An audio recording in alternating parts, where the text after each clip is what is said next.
Hi, Haunted family. Welcome back. I have a interesting assortment of stories for you today. I do hope you enjoy them. If you do, don't forget to hit that subscribe button and give me a thumbs up. I really do appreciate it. Sit back and enjoy the show. Story 1. Farmhouse.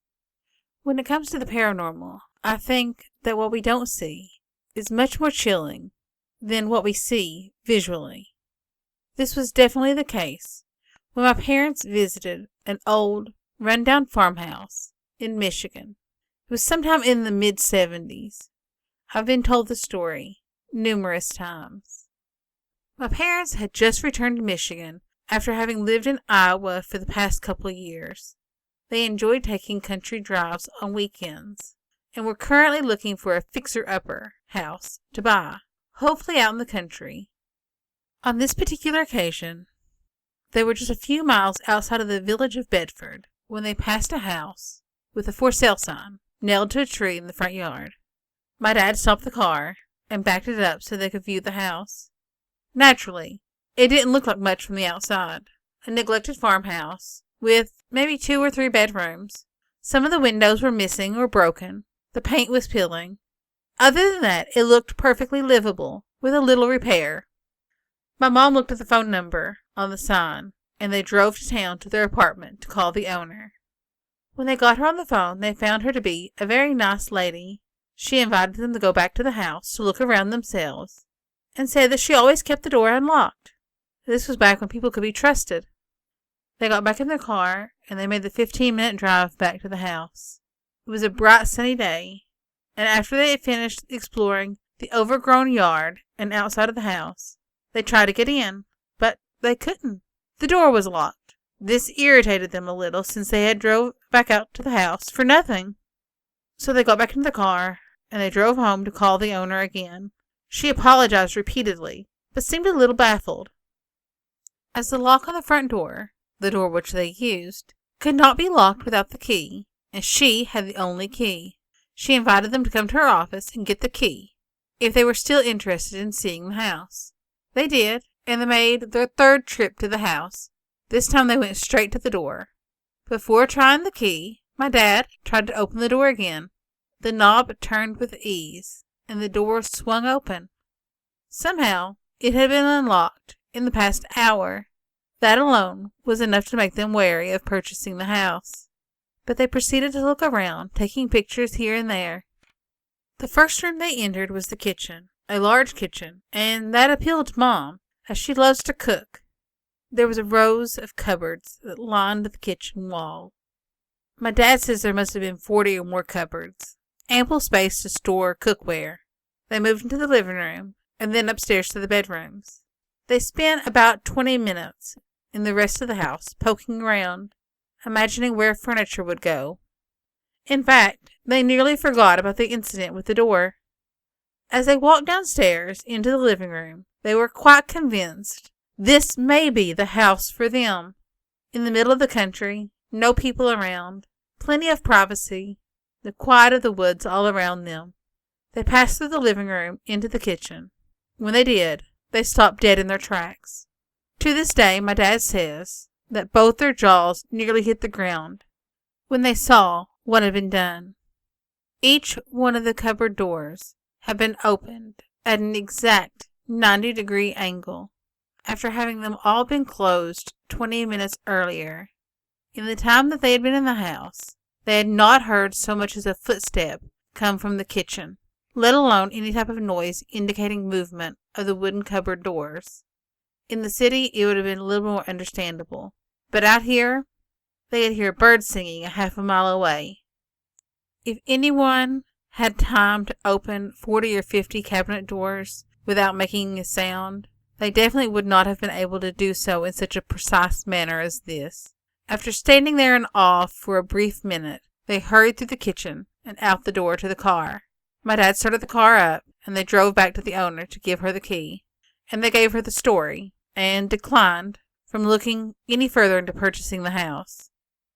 I don't recall being told how she reacted, but if she'd given them any history of the house that might have attributed to it being haunted, I would sure like to know about it.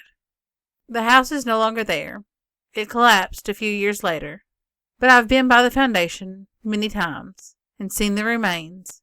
I've never gone through the rubble, since there's probably nothing there. What happened in that house that day?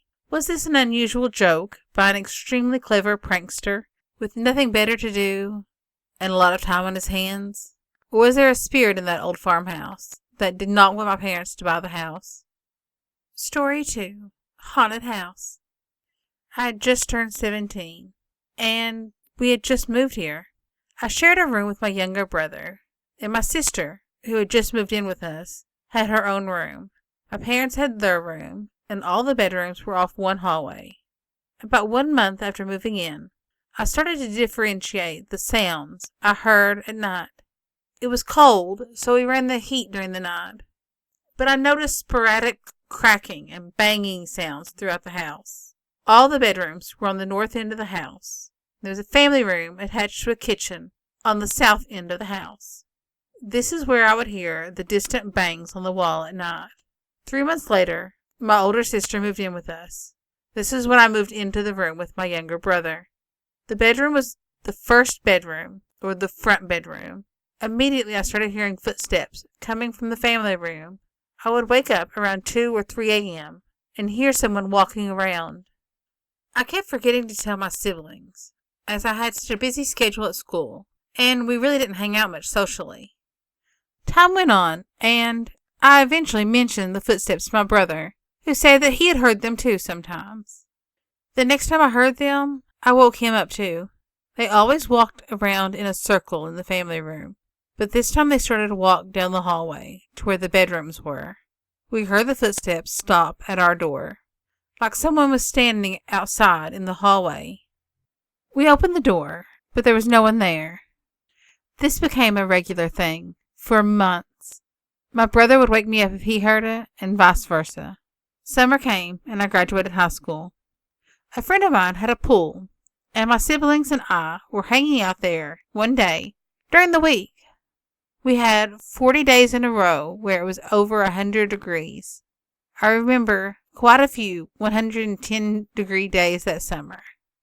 That particular day, I decided to drive back to the house to get some cassettes I had in my room. The house was closed up with the air conditioner on. All the blinds were closed to keep the sun out. I walked into the house, not thinking anything except get the music and get back to the party. I went into my bedroom, found the cassettes, and started for the door. As soon as I got into the door jamb, I heard a sound behind me. It sounded like a doll, like one of those baby dolls that when you pick it up, it makes the mama sound. I turned around thinking, what the heck was that? I looked, and there was nothing. So I turned towards the door again, and it did it again. Mama! I turned around, and I knew I heard something this time. I went to the window and lifted the shade to see if someone was outside. There was no one around. When I put the shade down, I heard it again. Mama! Real clear, and it was coming from my closet. My closet door was open. I could see everything in there. There was no doll. I was staring into the closet, and it did it again. Mama! It was coming from behind a shelf, next to my closet. I moved all of the stuff and looked behind it. Nothing. As my head came out from behind the shelf, it did it again. Mama! I was looking at a spot where a doll should have been, but nothing was there. I couldn't figure it out. Then the phone rang, and I about jumped out of my skin. I was suddenly aware that I was there by myself. My mom was on the phone, and I told her what had happened. She told me to leave and come back when someone was with me. I drove back to the pool party and told my siblings and friend what had just happened. My sister said that she had been hearing footsteps at night that stopped in the hallway. She had never mentioned this before. My brother told her that we had also been hearing footsteps in the hallway. We drove back to the house, and I showed them where the sound was coming from, but nothing happened this time. We never heard that particular sound again. I lived there for 4 more years, and other things happened sporadically. But this was the most definite event that happened to me. I visited again some years later, and I brought my dog with me. I was asleep in that room when I visited. I have no qualms about staying there, but apparently my dog had issues. She usually sleeps through the night, and when I would wake up at night, she would be sitting in her dog bed, looking around, wide awake. Poor thing, I thought, she's probably protecting me from something, and can't go to sleep. I try to avoid bringing her to my parents' house now because she can't handle whatever is in that house, in that room. It puts her on guard. Story 3. Ghost Problems. My home is new, only about 2 years old. My husband and I built it ourselves. It sits on a small hill, in a small town. My daughter, who is 14 years old, woke me up one night to tell me that her bathroom door was locked. Her bedroom has an adjoining bathroom that locks from the inside.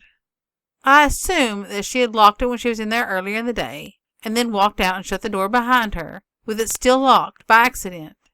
Keep in mind, this is not a deadbolt. It's just a simple turning lock on the handle. I got up to investigate, and sure enough, it was locked. She had to use the bathroom in the main hall instead, because I was not going to try to unlock it at 1:30 in the morning. The next morning, I found that I'd have to take the door off the hinges. This didn't bother me much. I just told her to be more careful. That night, she came into my room again, with the same story. I told her to just go back to bed, and that I would have her father fix it in the morning. It seems strange to me that this has happened again, but I knew it was a simple mistake that anyone can make, so I didn't get mad. The next day, the door was took off the hinges and unlocked once again. And guess what happened that night? Yep, you're correct. The bathroom door was locked again. I was very frustrated and began to think that my daughter was either playing tricks on me or she was just very forgetful. I informed her that it better not, under any circumstances, get locked again. I was upset with her because she insisted that it was not her forgetfulness. It stopped for 3 days. I thought that it had been my daughter, and that getting punished had made her stop locking the door on purpose, and I wouldn't have to bother with it any more. Boy, was I in for a rude awakening. On Saturday, I let my daughter stay at a friend's house. None of the doors became locked, so I just knew it was her this time. The very next morning, my bathroom door was locked. I thought, well, maybe I did it. Maybe I locked it by accident. That has to be it. My daughter couldn't have locked it to get back at me. She wasn't back from her friend's house yet. I was very confused, but still, I took it off the hinges and fixed the lock. All of our bathroom doors still became locked on their own. I'm getting very scared about this. I believe in ghosts, but never thought that I might have one in my house. It came as a shock to me when it actually started happening to me. It seems as if my belief in spirits were being tested. Even when my daughter would be away for several days in a row, visiting friends' houses or other family members, all of our bathroom doors would lock on their own. Just our bathroom doors. I guess the ghosts in our house didn't want us using the bathroom.